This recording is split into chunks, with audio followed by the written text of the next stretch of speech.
एक घने जंगल में मोहन नाम का एक चंचल बंदर रहता था। वह अपनी शरारतों और मस्ती के लिए पूरे जंगल में मशहूर था। मोहन की सबसे खास बात थी कि वह हमेशा ऊंचे पेड़ों पर छलांग लगाता रहता था और अपने दोस्तों के साथ मजे करता था। उसकी एक सबसे प्यारी दोस्त थी मीना नाम की तोता। मीना बहुत बुद्धिमान और समझदार थी, जबकि मोहन हमेशा मस्ती में खोया रहता था।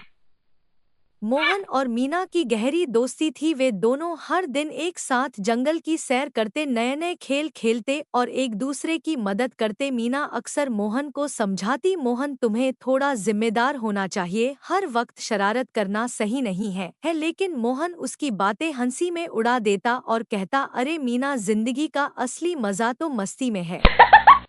एक दिन जंगल में एक बड़ा तूफान आया। तेज हवाओं ने पेड़ों को हिला दिया और बहुत से जानवर डर गए। मोहन ने उसे भी मजाक में लिया और उछलते कूदते तूफान में इधर-उधर घूमने लगा। लेकिन अचानक एक पेड़ की बड़ी शाखा टूटकर मोहन के ऊपर गिर गई और वह घायल हो गया। अब मोहन बहुत डरा हुआ था और मदद के लिए इधर-उधर देख रहा था।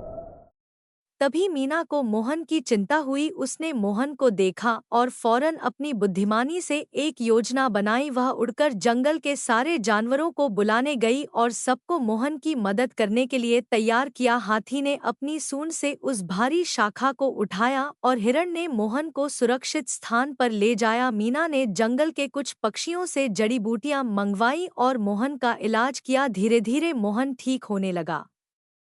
इस घटना के बाद मोहन को एहसास हुआ कि जिंदगी में मस्ती के साथ साथ जिम्मेदारी और समझदारी भी जरूरी है। उसने मीना से माफी मांगी और वादा किया कि अब वह केवल शरारतों में ही नहीं बल्कि जरूरी कामों में भी ध्यान लगाएगा। मीना ने उसे हंसते हुए माफ कर दिया और कहा, तुम हमेशा मेरे प्यारे दोस्त रहोगे, बस अपनी समझदारी भी साथ रखना।